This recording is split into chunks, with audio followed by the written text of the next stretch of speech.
सभी को जय बाबा माँ की। मैं काजल पाल, शंकर सेना छत्तीसगढ़ दुर्ग भिलाई से।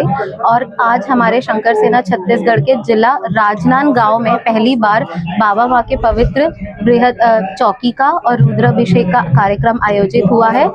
और इसी उपलक्ष्य में हम यहाँ पे बाबा माँ के इस कार्यक्रम में आए हुए भक्तजनों में से एक दीदी है, उनका अनुभव जान रहे हैं। तो आइए हम जानते हैं उनका अनुभव।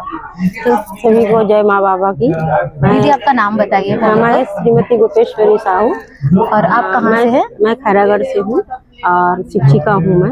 अच्छा, पेशे से आप शिक्षिका हैं। जी। तो आप दरबार से कब से जुड़ी हैं? मैं दरबार से 2018-19 में गई थी, लेकिन पूरे प्रोसीजर नहीं कर पाई थी, कुछ प्रॉब्लम आने के कारण। उसके बाद मैंने 2022 में मैंने वनडे करवाया। अच्छा, तो मतलब 2018 से आप दरबार से जुड़ी थी, दरबार के वीडियो आरती सब देखती रहती थी।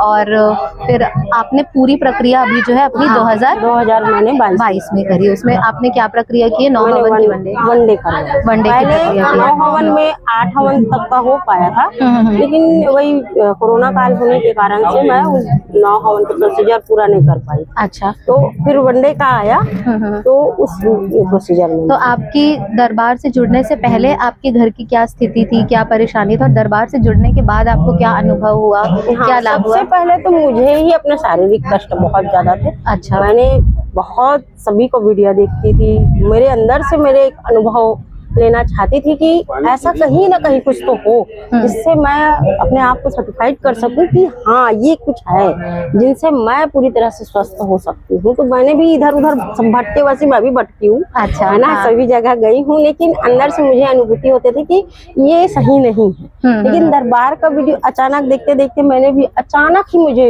ये अनुभव हुआ। मैंने वीडियो देखने के बाद मैं लगातार 15-20 दिन तक से मैंने जो गुरुजी सबसे पहले जो बताते थे कि यहाँ आना है तुमको तो पहले समझो फिर आओ, तो इसी तरह से मैंने उन वीडियो को पूरी तरह से ऑडियो रिकॉर्डिंग था वो सुनी। धीरे धीरे सुनते हुए मुझे लगे कि हाँ ये अब मेरे लिए लास्ट जब भी अब मुझे जीवन में आगे जो भी जहाँ भी जाना है तो केवल मेरा दरबार है, अब कहीं नहीं जाना है। मृत्यु आए तो दरबार, जीवन मिले तो दरबार। इस तरह से मैंने अपने जीवन में ये ठान लिए कि जो चाहे सुख हो या दुख हो मुझे दरबार छोड़ना ही। और मैंने उनके बाद दरबार से जुड़ना स्टार्ट कर दिया, पर बताने कुछ कारण बस हमने पूरे नहीं कर पाए, जिससे जिससे जो होना चाहिए था वो मुझे कुछ मेरे कमियों के कारण मैंने पूरा नहीं कर पाया। जैसे मुझे कुछ लॉस हुआ, तो मुझे कुछ कठिनाइयों का सामना करने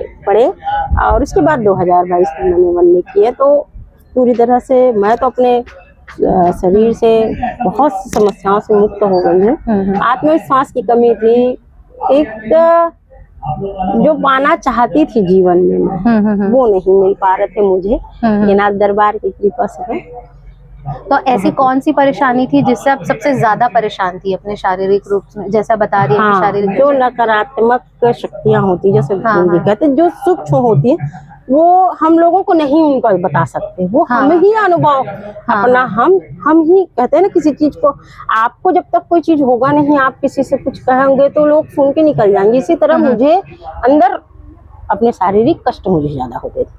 अच्छा, तो वो जब आपने प्रक्रिया करी तो उससे आपको राहत मिली और पूरे फुल कॉन्फिडेंस के साथ मैं कह सकती हूँ कि उन चीजों का खात्मा आज तक हुआ है मेरे जीवन में। पहले मैं डरती थी, किसी के कार्यक्रम में मैं नहीं जा पाती थी, कहीं परिवार में कुछ जाना है तो मुझे वो भय रहता था कि वो और बढ़ जाएगा, उनके घर खाना है तो ऐसा होता था इस तरह से। इन सब नकारात्मक शक्तियों का इतना ज्यादा ये होता है कि इंसान को भ्रमित करके रखा है। तो उन सब चीजों से मुझे दरबार ने मुक्त किए हैं। आज मैं सीना ठोक के मैं जाती हूँ जहाँ जाना है मुझे, क्योंकि ये